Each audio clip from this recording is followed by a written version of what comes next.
में दिसंबर 2024 उतना ही आपको टाइम लगेगा देश की पहली मेड इन इंडिया चिप बाजार में देखने के लिए। जी हाँ, न्यूज 18 के खास प्रोग्राम राइजिंग भारत समिट में इस बात का ही ऐलान खुद आईटी मंत्री अश्विनी वैष्णव ने किया है। उन्होंने कहा है कि देश 2029 तक दुनिया के टॉप 5 चिप इकोसिस्टम्स में से एक होगा। दिसंबर 2024 में पहली made in India chip market में आ जाएगी। दिसंबर 2024, ज़्यादा दूर नहीं भाई, गिन के नोट करके रख लेना आप लोग। दिसंबर 2024 में पहली चिप आने वाली है। देखो 1962 से प्रयास हुआ, लेकिन किसी भी प्रयास के पीछे जब तक सही नीति और सही आपका फंडामेंटल कन्विक्शन नहीं होता तब तक नहीं हो पाता। मोदी जी का इतना स्ट्रांग कन्विक्शन है कि हमें विकसित भारत को जब बनाना है, उसके फाउंडेशन में क्या क्या लगेगा। उसके फाउंडेशन में बहुत एक इम्पॉर्टेंट है इलेक्ट्रॉनिक्स मैन्युफैक्चरिंग। चाहे electronics manufacturing in the sense कि आप जो घर में टीवी देखते हो, फ्रिज देखते हो, उसको देखो, या फिर पावर इलेक्ट्रॉनिक्स, टेलीकॉम वो देखो, या जो डिफेंस में इलेक्ट्रॉनिक्स जाती है वो देखो, या कार के अंदर जो इलेक्ट्रॉनिक्स लगती है वो देखो। हर चीज में सेमीकंडक्टर लगता है। तो ऑफ कोर्स लगभग हर प्रोडक्ट में सेमीकंडक्टर लगेगा और भारत की पहली मेड इन इंडिया चिप 2024 यानी कि इस साल दिसंबर तक आप देख लेंगे। इनफैक्ट बहुत लिमिटेड वो हार्डवेयर प्लेयर्स हैं जो शायद इस पूरी सेमीकंडक्टर एवोल्यूशन या रेवोल्यूशन का हिस्सा बनेंगे। मयूरेश, आपने कुछ गणित बैठाया है क्या कि किसको सबसे ज्यादा फायदा लिस्टेड प्लेयर्स में मिलेगा?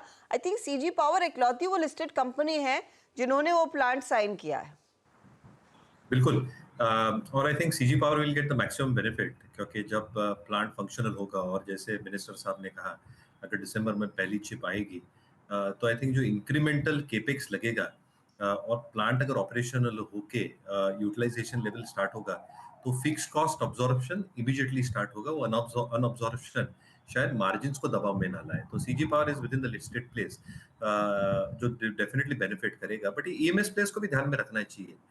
मुझे लगता है केन्स हो या एवलॉन हो, ये कंपनीज भी आई थिंक जो बॉक्स बिल्ड टेक्नोलॉजीज है इनकी, जो एक्सपेक्टेशन हम बांध के रख सकते हैं in terms of the manufacturing progress as well.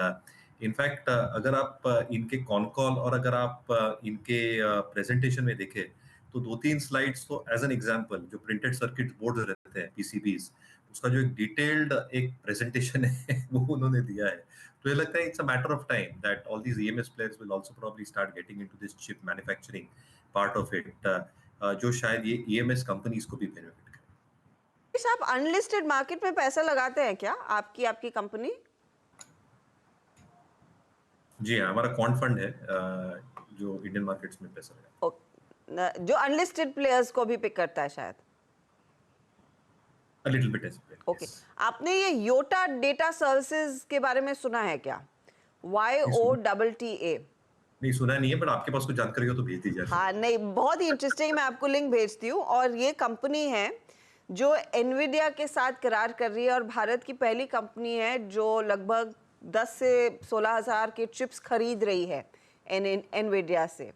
तो अब होपफुली एनवीडिया के जो हेड है सीईओ है जेंसन साहब, जब भारत आए थे लास्ट, उन्होंने मेंशन किया था कि हमारे लिए एक बड़ी अपॉर्चुनिटी है और टाइप्स करना चाहेंगे, लेकिन बहुत छोटा सा स्टार्टअप है। आज ही इस पर मैं एक रिपोर्ट पढ़ रही थी और मुंबई बेस्ड ही है, तो शायद आपकी बातचीत हो या हमारी बातचीत होगी तो आगे और डिटेल निकाल कर आएंगे। बड़ा इंटरेस्टिंग मुझे लगा कि एनवीडिया की 16,000 चिप्स इन्होंने खरीदी। ऑफ कोर्स बाकी सब कंपनियां तो लाखों करोड़ों में खरीद रही है, लेकिन 16,000 छोटे से ही शुरुआत हो रही है। एक इंटरेस्टिंग प्लेयर वो उभर कर आएगा। हाउएवर